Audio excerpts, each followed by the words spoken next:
2, 1, 2, 3, 4.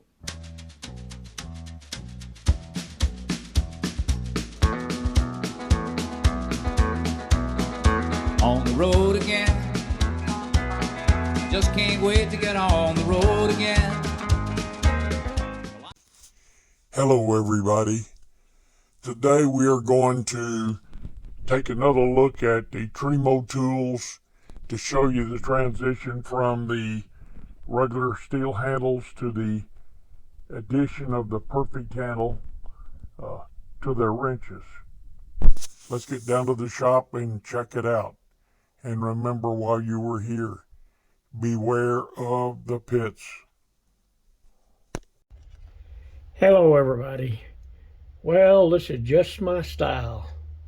A Trimo wrench with a perfect handle. Doesn't get much better than that. Picked this one up on eBay. Paid $16.99 for it. Reasonable price. You know, it's typical of a wrench this age. 80 to 100 years old. Don't know the exact date this one was done. But it's a 12-inch. You can see the banging on it here, the marks on the sides. It's rough. And there's some pitting on here, of course, like anything this age. But the lettering on here is quite good. Really going to stand out. It says size 12-inch over here. The wood is in really good shape. It's solid, tight. It needs, well, good shape in that it's not loose or warped. But it's on the tool good and tight with one big rivet. And of course you can see the condition of the metal here, where it's been banged on quite a bit. So it's dirty, greasy. First thing I need to do is give it a good bath, and then we'll give it a clean up on the wire brush, and then head towards the belt sander. I'm sure we got a lot of cleanup work to do on it. So exciting, nice wrench, ready to go to work on it. Okay, here we are after a good long bath and scrub. I use Dawn, which usually cuts the grease off pretty good, but then I followed that up with a Barkeeper's Friend, which is a really strong Comet-like cleaner. Scrubbed it and scrubbed it. I guess the rest is staining because I think I got all the grease off, but there was maybe still some on there. There was a lot of oil and grease and dirt and grime, and so it needed a good bath. We'll go from here. Now we do some cleanup and wire brushing. We'll go back to the beginning on this wrench, how we found it.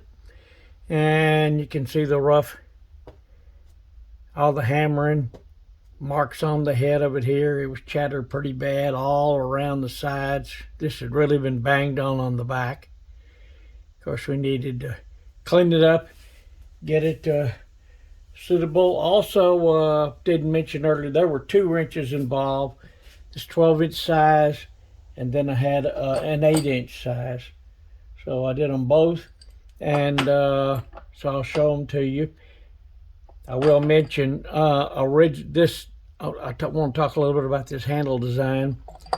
Originally, the 1911 patent, all the wrenches made by Tremont with the Trimo name on them, well, we're done with this type handle.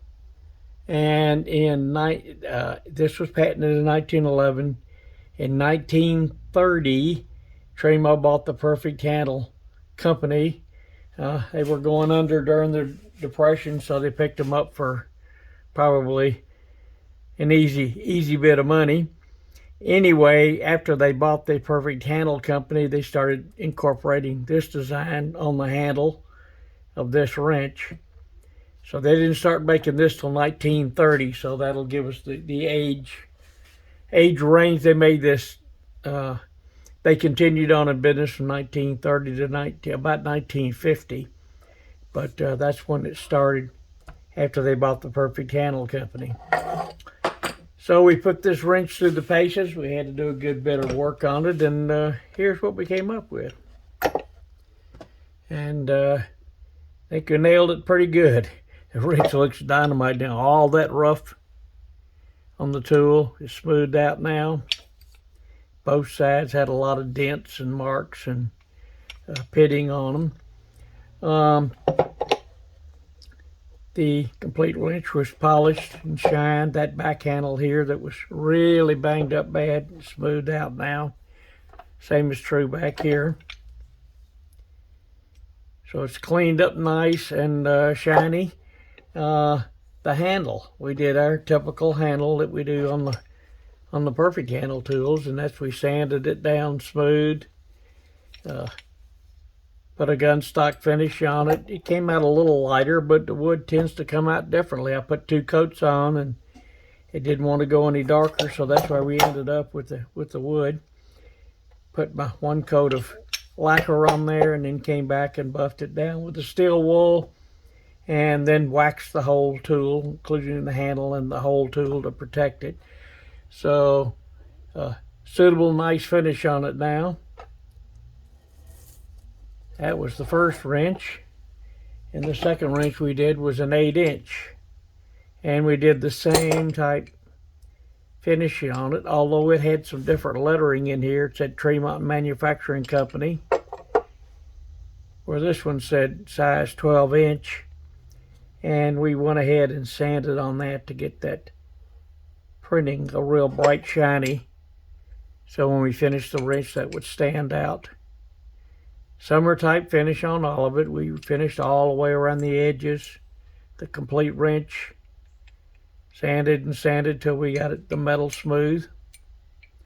Trimo name, Trimo Manufacturing. On this side it says Roxbury, Massachusetts. Oops, there. Roxbury, Massachusetts, USA. Size 8 is up here on this one. So the 2 wrenches just really outstanding now with the perfect handles redone. I decided, since we had the nice perfect handle on it, to go ahead and go over the top with them to give the nice finish on them.